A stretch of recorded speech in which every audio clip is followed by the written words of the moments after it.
Charles सोब्राज एक ऐसा serial killer जो न जाने दुनिया के कई जेलों से फरार हो चुका है। He escaped from Greece, from Afghanistan, Iran, Kathmandu, Nepal. He escaped from Thailand.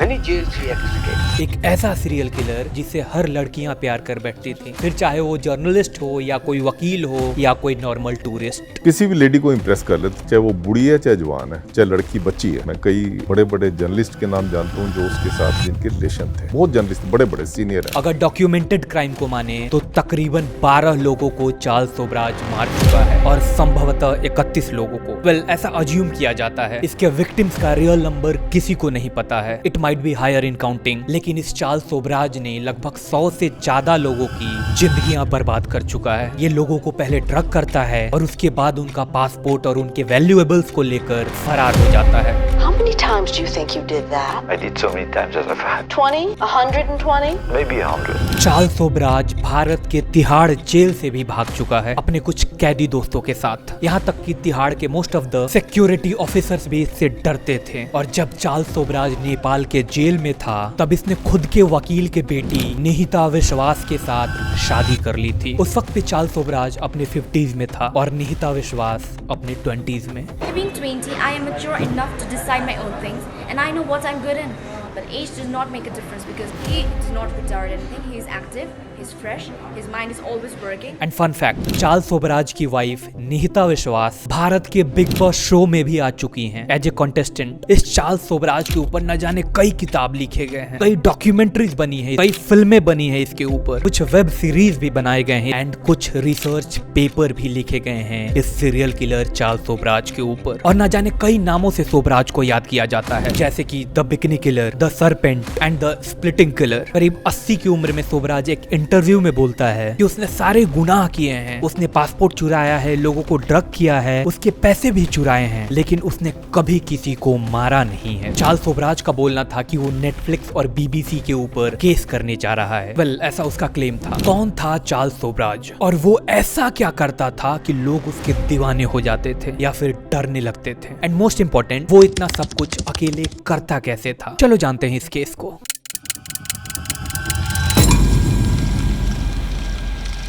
6 अप्रैल 1944 को साएगांव वियतनाम में चार्ल्स सोब्राज का जन्म हुआ था। चार्ल्स सोब्राज का असली नाम चार्ल्स गुरमुख सोब्राज है और चार्ल्स की माँ एक वियतनामीज थी और पिता उसके इंडियन थे। लेकिन चार्ल्स सोब्राज का बचपन आसान नहीं था। जब चार्ल्स सोब्राज पैदा हुआ था तब उसके माँ बाप शादीशुदा नहीं थे, वे दोनों लिव इन रिलेशनशिप में रह रहे थे। चार्ल्स सोब्राज के जन्म के कुछ ही समय बाद उसके पिता ने उसे और उसकी माँ को छोड़ दिया था। फिर चार्ल्स की माँ ने एक फ्रेंच आर्मी ऑफिसर के साथ शादी कर ली। फिर चार्ल्स सोब्राज अपनी माँ और स्टेप फादर के साथ वापस फ्रांस चला जाता है एक नई जिंदगी की शुरुआत करने के लिए। लेकिन ये नई जिंदगी चार्ल्स सोब्राज के लिए एक नया शैतान के रूप में सामने आने वाला था। चार्ल्स सोब्राज के स्टेप फादर के साथ बिल्कुल भी नहीं बनता था और चार्ल्स सोब्राज अकेला ही रह गया और इसी तन्हाई और नफरत ने उसे छोटी उम्र में ही क्राइम की दुनिया की तरफ खींच लिया, उसे ढकेल दिया। चार्ल्स सोब्राज अभी सिर्फ 16 साल का ही हुआ था, लेकिन तब तक उसका उठना बैठना स्मगलर्स और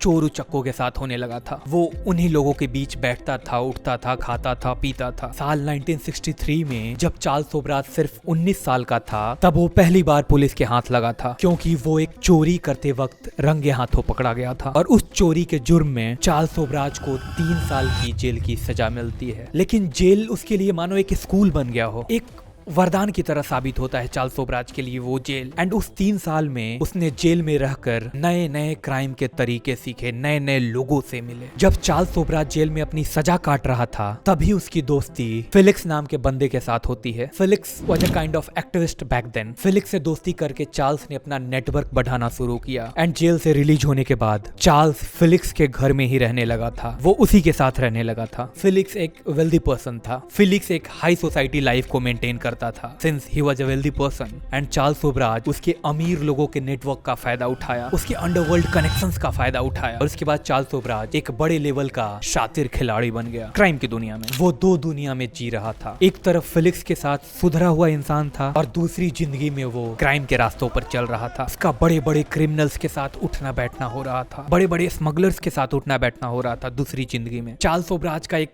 चार्मिंग पर्सनालिटी था और वो अपने बातों के जादू से न जाने कई लड़कियों और अमीर लोगों को अपने जाल में फंसा लेता था। He perfectly knows the art of talking. वो मास्टर था उन चीजों में। फिलिस के साथ रहते हुए चार्ल्स सोबराज काफी हाई प्रोफाइल पार्टीज को भी अटेंड करने लगा था। मींस हाई प्रोफाइल पार्टीज में वो जाने लगा था और इन्हीं एक पार्टीज के दौरान उसकी मुलाकात चांटेल नाम की एक फ्रेंच लड़की से होती है। उसे चांटेल से प्यार हो जाता है और फिर 1969 में उसने उस लड़की को प्रपोज भी किया। लेकिन जिस दिन उसने प्रपोज किया था वो उसी दिन एक चोरी के केस में पकड़ा जाता है और एक बार फिर से उसे जेल भेज दिया जाता है। करीब 8 महीने जेल की सजा काटने के बाद चार्ल्स ने अपनी गर्लफ्रेंड के साथ शादी कर ली और फिर 1970 में वो फ्रांस छोड़कर ईस्टर्न यूरोप की तरफ निकल गया और वहां उसने नए लोगों के साथ दोस्ती करके उन्हें लूटने का सिलसिला शुरू किया ईस्टर्न यूरोप में। चार्ल्स का मोडस ऑपरेंडी था कि वो पहले लोगों की मदद करता। जब लोग ऐसी मुसीबत में हों जहां पे उनकी मुसीबत का समाधान दूर दूर तक नहीं दिख रहा हो, तब ये चार्ल्स सोबराज उनकी मदद करता था। और जिन लोगों के पास मुसीबत नहीं होता था, चार्ल्स खुद से मुसीबत क्रिएट कर देता था एंड फिर उनकी मदद करता था। उसके बाद उनका ट्रस्ट गेन करता था, फिर उन्हें ड्रग्स करता था, फिर उसके बाद उनका पैसा, उनका पासपोर्ट और उनके वैल्यूएबल्स को लेकर, उनके डॉक्यूमेंट्स को लेकर फरार हो जाता था। बूम! ऐसा ना जाने अपनी पूरी जिंदगी में चार्ल्स सोबराज सैकड़ों लोगों को लूटा था। 1971 की शुरुआत में चार्ल्स और चांटेल इंडिया आ जाते हैं। फिर कुछ दिन बाद मुंबई में उनकी एक बेटी पैदा होती है और वे लोग उसका नाम उषा सोबराज रखते हैं। लेकिन बेटी पैदा होने के बाद भी चार्ल्स सोबराज के मन में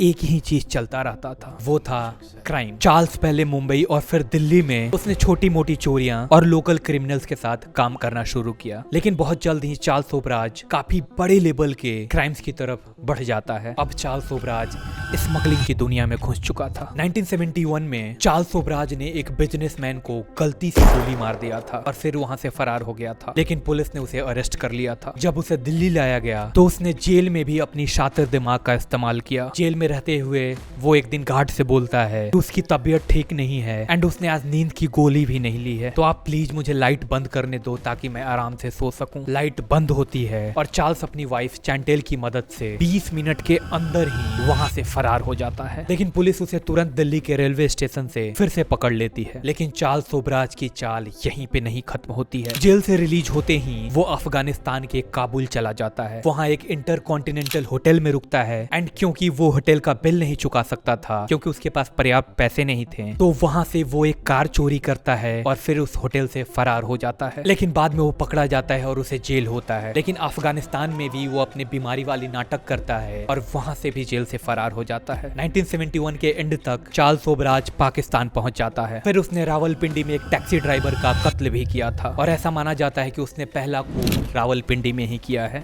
ऐसा अज्यूम किया जाता है। चार्ल्स सोबराज पाकिस्तान और अफगानिस्तान के बीच इलीगल आर्म स्मगल करने लगा था, इलीगल हथियार स्मगल करने लगा था और वहाँ पे चार्ल्स सोबराज ने अपना तगड़ा नेटवर्क बना लिया था, बेहिसाब पैसा बना लिया था। लेकिन उसका सफर यही नहीं रुका। उसने स्मगलिंग के साथ साथ महंगी गाड़ियां भी चोरी करना शुरू कर दिया था, फॉरेन टूरिस्ट के साथ लूट मार भी करना शुरू कर दिया था। और जब इससे भी उसका मन नहीं भरा तो चार्ल्स सोबराज ने एक नया शिकार करने का तरीका ढूंढा। बैंकॉक में उसने अपनी वही चार्मनेस, पोलाइटनेस, एक्सपेंसिव क्लोथ्स एंड अपना बिहेवियर का यूज करते हुए टूरिस्ट और अमीर लड़कियों के साथ दोस्ती करता, उनके फंसे हुए काम करा देता या किसी भी तरीके से उनकी मदद करता, फिर उनका ट्रस्ट जीतता और फिर उन्हें अपनी चाल में फंसाना शुरू करता। बिल्कुल सेम पैटर्न। एंड जैसा कि मैंने आपको पहले भी बताया कि he knows the art of talking and उससे भी ऊपर वो औरतों को बहुत अच्छे से समझता था। लेकिन औरतें चार्ल्स को समझने के लिए काफी क्यूरियस रहती थी। चार्ल्स सोबराज का ड्रेसिंग सेंस भी काफी कमाल का था और उसकी वजह से भी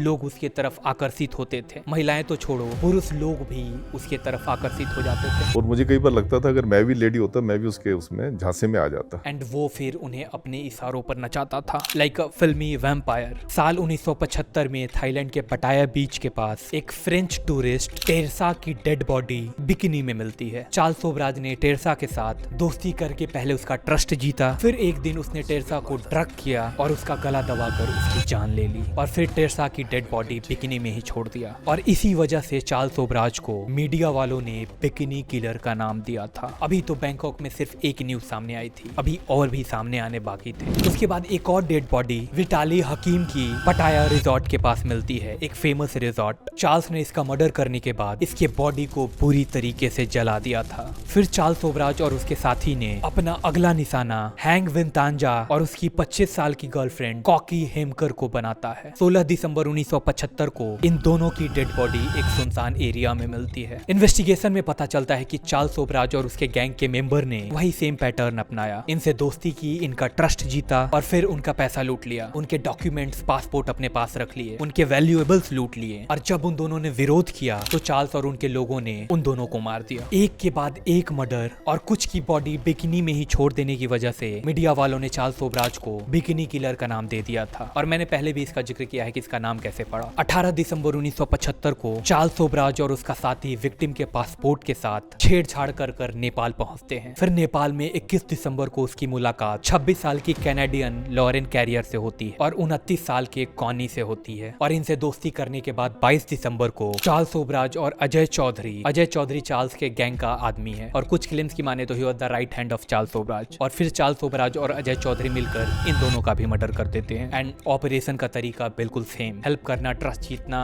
वैल्यूएबल्स को लूटना एंड देन मर्डर। चार्ल्स सोब्राज अब मोस्ट ऑफ द लोगों को मारने लगा था और एक बार फिर से चार्ल्स सोब्राज इन लोगों का पासपोर्ट चुरा कर वापस थाईलैंड जाता है। थाईलैंड वापस लौटने के बाद चार्ल्स सोब्राज को पता चलता है कि उसके गैंग के लिए काम कर रही लड़कियां पुलिस को सब कुछ बता रही थी, उन्हें टिप ऑफ कर रही थी। एंड थाईलैंड पुलिस भी चार्ल्स सोब्राज के पीछे पड़ी हुई थी, उसे ढूंढ रही थी। और अगर इस मर्डर केस में चार्ल्स सोब्राज पकड़ा जाता और उसका क्राइम साबित हो जाता कोर्ट में तो उसे सीधा फांसी की सजा होती, उसे सीधा डेथ सेंटेंस मिलती। लेकिन उसे भनक लग गई थी। तब चार्ल्स सोब्राज एक बार फिर से फर्जी पासपोर्ट बनाकर वापस इंडिया चला आता है कोलकाता में। फिर वहां पे एक इजरायली सिटीजन की हत्या करता है और उसका पासपोर्ट चुरा लेता है। फिर उसके बाद न जाने कई देशों में घूमकर कईयों मर्डर किए हैं इसने, सिंगापुर, मलेशिया, इटली और न जाने कहां, लेकिन डॉक्यूमेंटेड सिर्फ 12 मर्डर्स हैं। और ऐसा अज्यूम किया जाता है कि उसने 31 मर्डर किए हैं, लेकिन नंबर्स माइट बी हायर, हम और आप सोच भी नहीं सकते इतना ज्यादा। फाइनली 1976 के मिड में चार्ल्स सोब्राज वापस इंडिया पहुंचता है। इस बार उसने दिल्ली के विक्रम होटल में रुककर एक बड़े क्राइम की प्लानिंग की। चार्ल्स सोब्राज ने फ्रांस से आए 60 स्टूडेंट के पानी में ड्रग मिलाकर उन्हें लूटने का प्लान बनाया। लेकिन ड्रग इतना ज्यादा पावरफुल था कि ये चार्ल्स सोब्राज को भी नहीं मालूम था। वो जैसे ही कुछ लोगों को पानी देता और पानी पीने के बाद लोग तुरंत बेहोश होने लगे थे। और वो पानी पीने के बाद उसमें से एक स्टूडेंट जीन सोलोमोन की डेथ हो जाती है। फिर उसके बाकी के साथियों ने पुलिस को इन्फॉर्म कर दिया था और चार्ल्स सोब्राज और उसके साथी पकड़े जाते हैं। चार्ल्स सोब्राज को अरेस्ट कर सीधा तिहाड़ जेल भेजा जाता है। और तिहाड़ जेल में चार्ल्स सोब्राज ने सबको अपना चामनेस का शिकार बनाया था। देखते ही देखते वो जेल के अंदर एक बॉस बन गया था, तिहाड़ का बॉस। जेल के जेलर से उसकी इतनी अच्छी दोस्ती हो गई कि उस जेलर ने उसके लिए खास एक रूम का अरेंजमेंट भी किया था जेल के अंदर ही। वहाँ पे उसके सारी जरूरतों के चीजों का इंतजाम किया जाता था, लड़कियां, ड्रग्स, मनी, एवरीथिंग, हर एक चीजों का इंतजाम किया जाता उसके लिए। दरअसल चार्ल्स सोब्राज ऑफिसर्स के बातों को रिकॉर्ड करता और उसे हथियार की तरह इस्तेमाल करता था। और जेल के लोग इससे डरते भी थे, इन्हें रेस्पेक्ट करते थे, ना चाहते हुए भी उन्हें रेस्पेक्ट करना पड़ता था। ऐसा र्यूमर्स है कि एक फीमेल लॉयर भी इसके चामनेस का शिकार बन गई थी और ना जाने कई फीमेल जर्नलिस्ट भी। किसी भी लेडी को इम्प्रेस कर लेते, चाहे वो बुढ़ी है चाहे जवान है, चाहे लड़की बच्ची है। मैं कई बड़े बड़े जर्नलिस्ट के नाम जानता हूँ जो उसके साथ जिनके रिलेशन थे, बहुत जर्नलिस्ट बड़े बड़े सीनियर हैं। जेल के मैक्सिमम लोग इसके बातों को टालते नहीं थे और उधर थाईलैंड गवर्नमेंट इंडियन गवर्नमेंट से चार्ल्स सोब्राज को हैंड ओवर करने की बात कर रही थी ताकि उसे थाईलैंड में एग्जीक्यूट किया जा सके। उन सारे मर्डर्स के चार्जेज में उसे डेथ सेंटेंस दिया जा सके। और अकॉर्डिंग टू थाईलैंड लॉ, अगर मर्डर के 20 साल के अंदर क्राइम साबित हो जाता है तो आपको डेथ सेंटेंस मिलेगी या सजा मिलेगी, otherwise you are a free citizen, normal civilian, एक आम नागरिक हो जाते हैं उसके बाद आप मर्डर करने के बावजूद भी। एंड चार्ल्स सोब्राज इन सारी चीजों पर अच्छे से रिसर्च करता था ताकि उसे मालूम रहे कि किस देश का कानून क्या है और किस क्राइम की कितनी सजा मिल सकती है किस देश में। ये हर एक चीज पे वो रिसर्च करता था। He was good at his homework। फिर 17 मार्च 1986 को चार्ल्स सोब्राज अपने बर्थडे सेलिब्रेट करने के बहाने जेल में एक बड़ा पार्टी रखता है और पार्टी में जो मिठाइयां आई थी, जो लड्डू मंगाए गए थे, उसमें उसने नींद की दवाई मिला रखी थी। और फिर वो मिठाई जेल के सारे लोगों को खिलाता है, चाहे वो जेलर्स हो, ऑफिसर्स हो, सबको मिठाई डिस्ट्रीब्यूट करवाता है। और मिठाई खाने के कुछ ही देर के अंदर सब लोग नींद के मारे बेहोश पड़े थे और फिर चार्ल्स सोबराज बड़े ही आराम से जेल का लॉक खोलता है और अपने कुछ दोस्तों के साथ जेल से बाहर आता है। बाहर गाड़ी के साथ उसका एक दोस्त इंतजार कर रहा था। वो जाते वक्त जेल के ऑफिसर्स की तस्वीरें भी लेता है, उनके पिक्चर्स क्लिक करता है और फिर वहां से भाग निकलता है। लुक, अगर वो 1986 में जेल से निकल जाता तो थाईलैंड गवर्नमेंट उसे उसकी सजा सुना देती। And Charles Sobhraj was very clever. ये जेल ब्रेक उसका एक प्लान का हिस्सा था ताकि वो वापस फिर से जेल जा सके। Yeah, it was my intention. Because at that time all the cases was over. I wanted to stay some more time. Because of that I stayed till 1997. And guess what? Charles Sobhraj को कुछ ही हफ्तों के बाद उसे गोवा के एक hotel से arrest कर लिया जाता है और वापस जेल भेज दिया जाता है। चार्ल्स वाज वेरी हैप्पी क्योंकि उसका प्लान सक्सेसफुल हुआ था। 1997 तक वो इंडिया के जेल में रहा और फिर जेल से निकलने के बाद उसे फ्रांस भेज दिया जाता है वापस। लेकिन फिर 2003 में चार्ल्स सोबराज वापस नेपाल आ जाता है और नेपाल आने के बाद एक जर्नलिस्ट ने उसे पहचान लिया था and he printed the news in front page of the newspaper. और नेपाल में उसका 1975 का मर्डर केस अभी क्लोज नहीं हुआ था, अभी पेंडिंग था। इस खबर पढ़ने के बाद नेपाल पुलिस उसे अरेस्ट करती है एंड कोर्ट में प्रोड्यूस करती है एंड कोर्ट ने उसे 2 मर्डर के जुर्म में उम्र कैद की सजा सुनाती है। हालांकि इस चार्ल्स सोबराज ने कोई जुर्म कबूलने से इनकार कर दिया था। इसके लॉयर ने कई बार इसके सजा को माफ करने के लिए कोर्ट का दरवाजा भी खटखटाया था, लेकिन सुप्रीम कोर्ट ने 2010 में इसके फैसले को बरकरार रखा था, इसके उम्र कैद के फैसले को। इंटरेस्टिंग बात यह है कि जो लॉयर इसके लिए केस लड़ रही थी उसकी बेटी निहिता विश्वास को इस चार्ल्स सोबराज से प्यार हो जाता है। She fell in love with him and back then she was only 20 और in her 20s and she decided to marry Charles Sobhraj जिसका उम्र निहिता के उम्र से दुगना से भी ज्यादा है। He was in his 50s। Being 20, I am mature enough to decide my own things and I know what I'm good in. But age does not make a difference because he does not retire anything. He is active, he's fresh, his mind is always working. निहिता विश्वास Indian show big boss के contestant भी रह चुकी हैं। वो big boss show में आ चुकी हैं। चार्ल्स सोबराज के ऊपर कई सारे डॉक्यूमेंट्रीज बनी है, कई सारे फिल्में बनी हैं, कई सारे किताब लिखे गए हैं उसके ऊपर, कई सारे रिसर्च पेपर भी लिखे गए हैं इस सीरियल किलर के ऊपर। और 23 दिसंबर 2022 को नेपाल कोर्ट ने इसे रिहा करने का ऑर्डर दिया एंड चार्ल्स सोबराज एक बार फिर से फ्री मैन हो जाता है एंड वापस फ्रांस चला जाता है। I feel great, but I only look forward now that I have a lot to do. I have to sue a lot of people, including the state of Nepal. उसे छुड़ाने के लिए निहिता भी पूरी कोशिश में लगी हुई थी and she did all the document things for him. और फिर छूटने के बाद इसने कई सारे इंटरव्यूज भी दिए मीडिया में and he kept denying the murder charges. उसका बोलना था कि he looted people but he didn't murder anyone. What do you think about Charles Sobhraj? और आपको इस सीरियल किलर और बिकिनी किलर के बारे में कैसे पता लगा था? कोई बुक से, कोई मूवी से या इस तरीके के यूट्यूब वीडियो से? प्लीज कॉमेंट में बताएं एंड सब्सक्राइब कर लो यार। ये थी आज की केस स्टडी। बाय।